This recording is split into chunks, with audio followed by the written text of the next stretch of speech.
Hello, captains, and welcome back. This is USS Endeavor, and welcome aboard the Fletcher, the Tier 7 American destroyer. And this is a good ship. So we're going to take a look at the stats. We are going to be using a different commander this time. So if you'd like to check that out, stay tuned. If you'd like to skip and see the gameplay, time code is down below. So let's take a look at the Fletcher and the captain that's going to be behind the helm. Our new captain is none other than Vincent Mordoff. He is a pay-for commander for the Americans, and he's best used for the DDs. He is essentially William Halsey, but with a different base trait and a special perk in the 4th slot. So just think Halsey, but with a different base trait. And that base trait is the destroyer main battery reload time is slightly reduced. So looking at the inspirations, we have a new one in William Sims, which works really, really well for high-tier ships, as his base trait increases the HP per ship tier. So that 360, which he isn't fully maxed. Fully maxed, he's 400, but I have him at 360. At this level, it's 7 times that number because we're at the 7th tier. We also have Eric Bay, which again could be interchangeable with Swirsky. The exact same concealment, 3.6% less. Moving on to the perks, all of them are the same. You have Observant Rage, which helps with the main battery reload time, increased torpedo detectability, lower rudder shift. The Mortar skill, better AP and HE shell damage with a slightly reduced detectability. And then Perceptive, which is in place of Twist and Track, because the Twist and Track helps with the shell turret rotation, which we don't need. And you also have Shattered Arms. This will help your modules from being incapacitated. At fully maxed, which is a 16-4 commander, it's 100% preventable. Although you can have them destroyed, they just will never be taken out. So that's a really good perk for whenever you need your guns and your torpedo tubes. They're there a lot longer. And for this build, their reduced chance is 75%. Lastly, we have Leviathan. It just increases my maximum HP by 7%, which reduces my maximum movement speed as a little bit of a nerf. But if I get within 4.5 clicks, 6 kilometers of a ship, my rotor shift time is reduced by 20%, which is pretty cool. Into the mod slots, with the first one being very familiar and similar. Aiming Systems Mod 1, we have a 7% main battery dispersion reduction with a torpedo launcher traverse speed minus 20%, or plus 20%, excuse me. Propulsion Mod increases our acceleration by an additional 50%, which is really, really handy. You don't need the steering gears because this ship line traverses pretty well. The Concealment Systems mod is reducing the range by 10% with an increased fire dispersion by 5%, which is really good, making other ships a little bit harder to hit you is basically what that means. And then our 4th slot being Tier 7, we get this option. I've picked the Gunfire Control System, which increases our main battery dispersion and our range by 5%. Now moving on to the regular ship consumables. Again, these are all very familiar. You have a smoke generator, a long duration smoke generator. You get 2 of them, along with 2 engine speed boosts, which increase your top speed by 8%. So these are all, again, very familiar. Nothing new here. Moving on to the survivability stats. Because of Leviathan and because of our inspiration, which increases our HP per tier in Sims, we have over 20,000 hit points. And in this game, I'm going to be really thankful I used it, and you're going to see what I mean. On the artillery, same guns as the Benson, a little bit longer firing range because of our 4th perk slot, which increased our range by 10%, or 5% rather.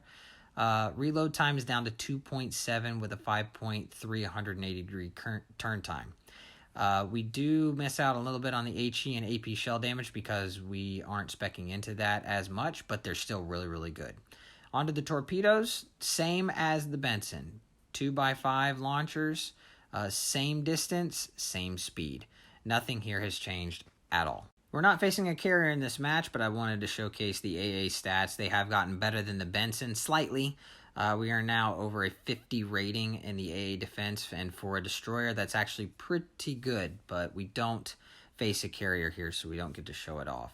Our maneuverability stats is actually slightly worse than the Benson, but not by much. 36.5 knot top speed is less. The Benson had 38. Turning circle radius is still the same. The rudder shift time is 3.3 instead of base 3 with the Benson. So a little bit worse, but not bad. Concealment 6.1, same as the Benson. Detectability range by air 3.2, I believe is also the same. Detectability range while firing in smoke is 2.6. So all of these are still relatively the same. There's really not much to do or change as your style of concealment is concerned. So there you go. Here are my individual ship stats for the Fletcher. 62%. I don't have as many games in this, but my best game I had over 4,000 base XP, and I remember that game. It was a really good one. So if you want to look at it a little bit better, you can pause it here. The Fletcher's armor has actually gotten a little bit better. It's up to 19 millimeters as opposed to the 16. It still can bounce 203s, and I believe at this armor rating, you can resist up to 102 millimeter shells that are fired via HE. So that's actually quite interesting. However, you're still squishy, so don't get hit. So in this video, it's gonna be a little different. It's not my best game. It's a good game, but it's not my best. The point that I really want to make in this game is not giving up. When the chips are down, when you feel like you're out of the game, don't give up. And I can kind of hear my div mate Rooster, who usually tells me when the chips are down and it looks like it's going to be a loss or I'm about to die or he's going to die. He always tends to say, stay in the fight, Joe, don't give up. So that's kind of what I'm going with here. So I am pushing straight into Charlie Cap. I have a bearing indicator that is I keep on all of my destroyers because I want to know where the closest ship is. And if you watch my Benson video, which was really good, by the way, if you haven't seen that, go check it out. It has a crazy good ending. I always want to hunt the destroyers, and in this game we have 4 of them. Speaking of destroyers, our Z-39 Bravo decided to just run into me for some apparent reason, but I'm not gonna get mad at him too much. He helps me out in a big way in this game and is quite possibly the reason why we don't get wiped out at certain points in the game. So he's a good guy in this game. So here we are, we're pushing in, and as you remember, the Fiji is a devastating ship, can absolutely wipe us out. And there's the Asashio, which is a torpedo destroyer and has a torpedo reload booster, so he can get off a full salvo and then pop that and get off a whole nother full salvo. That smoke screen is going to prevent him from actually being able to see me, but I'm still pushing in, and you've got a New Jersey, a Fiji, and an Asashio that's all right here. And if that Fiji had decided to push in and pop his hydro, I would have been dead. I don't know what I was really thinking here. I was playing way too aggressive, but oddly enough, I'm still alive for now. But here is the part where I'm going to showcase why I titled this why I've got this video titled "Don't Give Up," because right here we lose virtually all our health right at the beginning of the game, and it happens to the best of us. It happens to everybody, really. And I gotta be honest, when this kind of happens, it's like, alright, might as well just give up and head back to port. I'm gonna die anyway, right? Well, it doesn't always have to be that way. And this game is going to be a showcase in that even when you make a boneheaded play at the beginning of a match and you get virtually all your health wiped away, don't give up. So here we get a little bit of a fire on the AL New Jersey, and all these ships kind of back out. We took out the Asashio after he gets seen again, which I'm assuming was from the hydro range of our Bravo player that's behind us. We have our smoke screen still there, and so we're concealed from this New Jersey, so we're just going to keep shooting at him while we can see him. The Fiji never pushed us, even though he could absolutely devastate us and would have killed us, no question at all. But he didn't. He decided to tuck tail and run. So, okay. I'm still alive. I shouldn't be. And thankfully, due to the Leviathan perk and the health of Sims for my inspiration in having over 20,000 health, although when we got hit with that torpedo, we were sitting around 17,000, it absolutely saved our bacon, because stock without putting into anything with the health, I think you hover around 14 to 16,000, and those torpedoes would have taken us out in one shot. So those perks kept me alive, and kept me alive long enough to, well, you'll see. Anyway, so we're just taking shots because they're free. We're using our smoke screen until we can't, and here our smoke is running out right now, so we've got to stop shooting, otherwise we're going to get spotted, and we still get seen, but our battleship takes him out, which is outstanding. One less really devastating ship that can take us out. So here we're going to be pushing in. We're going to try and help our Alabama out. And there is a ship in Bravo. As you can see, it's capping. And you know my health situation. It's, well, it doesn't take much to take me out at this point. I'm pretty much on life support. And there's a Summers left. And there's a Shiratsuyu left. And I don't know which destroyer is in here. I'm praying it's not the Summers, because the Summer, well, either one of those ships, if they just shoot a couple salvos at me, I'm dead. Even though I'm a gunboat destroyer and I can out DPM those ships, with this type of health, I can't out DPM anything. So I know that this is pretty much, I'm going into this thinking, well, I'm pretty much going to die.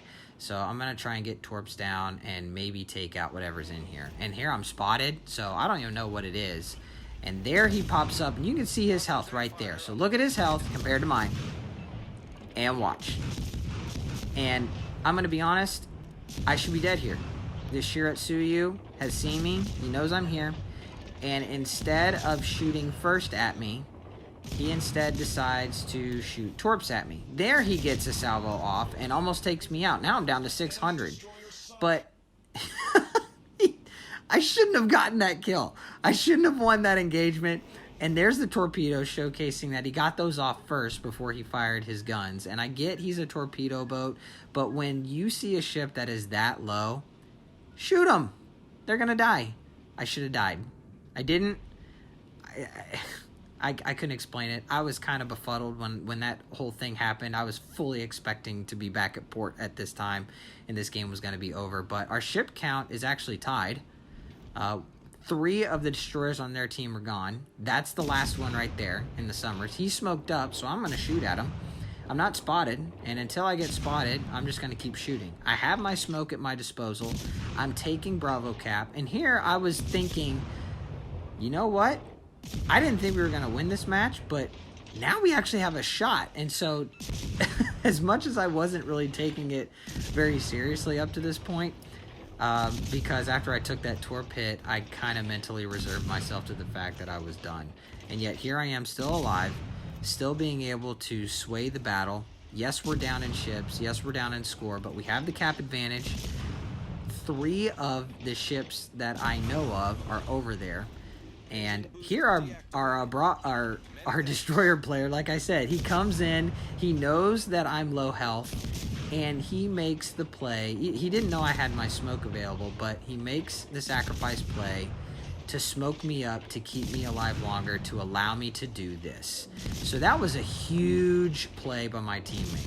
And that's a little bit of a risk on his part because he doesn't know how I play. We're all playing solo, but as you saw there, the Leon took a blind shot at me, which was crazy. And you're going to see another blind fire shot right there. Just missed my ship. So these guys know I'm here. And again, when you have a high DPM ship like a Fletcher and you are constantly shooting out of smoke, you're giving battleship players information, and they can make a pretty good guess as to where you are. And yes, their dispersion is not the greatest, but when they take shots like that, you got to be careful, because captains that will shoot at you when you are in your smoke, that's impressive. And those are guys that know how to play the game and could have easily taken me out. Any one of those shells hit me, I'm dead. Here are the summers. Again, smoke screens are also magnets for torpedoes, as you can see, but as I'm able to juke and jive, which is where my acceleration mod comes into play, his smoke screen is dissipating, and so I'm going to pop mine because, again, at this point, I got to stay alive as long as I can. If the summers would have gotten just a little bit of a hint as to where I was dead. And here our destroyer player spots the summers, and so we're going to chime in and we're going to try and save his bacon. He supported us, we're going to support him. And this is just nuts. The fact that I'm still alive at this stage of the game just showcases that you shouldn't give up.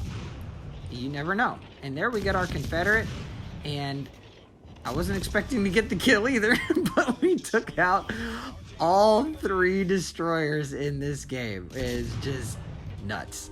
On the health that I had, that shouldn't have happened. So, again, not the best game in the Fletcher, not the highest damage game, but the fact that we were able to do what we did, and yes, we had tremendous support from our destroyer player. We have shots on these battleships. We're not getting a lot of damage, but just getting hits, we're making them uncomfortable. We're making them have to push out and move, and in doing this, our Massachusetts is going to turn around. As you can see, he's turning around right there, and he's moving away from Alpha Cap, which is going to allow our destroyer player to our friendly destroyer player to get in there and cap it. So now we've turned the tide. We're up in ship count, we're up in score. It's 4v2. We're alive barely. I mean, if a bird poops on our deck, I think we're dead. But we're alive, and I don't see the Leon. I did throw torps out there more for the Massachusetts, but it could hit the Leon. You never know. But because these torpedoes are slow, sometimes people don't see them coming or don't expect them to come. So wasn't as successful with the torpedoes this time around as I was with the Benson. My torpedoes rang real true. And here I was thinking, man, I might actually get some torpedo hits because the bearing locator is right there pretty much. But we're not gonna hit anything. So, but you never hit what you never try and shoot at. And the Leon was moving away, so as you can see, we weren't able to get that. But that's pretty much the battle. Here in a sec, I am gonna fast forward and skip it because it's just us. It's just me and this destroyer player. He caps it, so we end up getting all 3 caps, and we end up basically just chasing these guys down, spotting them. I never shoot another shot at them because, again, anything can happen. So here we just fast forward, and so thank you, friendly destroyer player. Thank you very much. In the Z39 Bravo, your services were very well received, and although it was a risk on your part, I was able to support them, and we were able to take out all the destroyers, and we won the match. And we're going to end on score here. But again, just to reiterate, you're never out of the fight until you blow up. So I can't believe I lasted that long, and well, the score was actually quite impressive for how little I had. You know, over 3,200 base XP with 3 kills, all 3 of them being the destroyers. I definitely did my job, although it was sloppy in the start, and I should have been a lot more careful and not as aggressive. Sometimes it works. So that's a look at the Fletcher for you guys. Hope you enjoyed it. Take a good lesson from that. I took a lesson from that as well. Don't be stupid at the beginning, and but don't give up, and that's the important lesson here. So thank you guys for tuning in. Like, share, subscribe, comment below. Let me know how dumb I was. Fair winds and fair seas, captains. Next, we're going to be taking a look at the A.M. Sumner, and that's a really good ship. Probably the best in the entire line, but we'll take a look at that. I'll get a good game for you. So fair winds and fair seas, captains again. USS Endeavor signing off.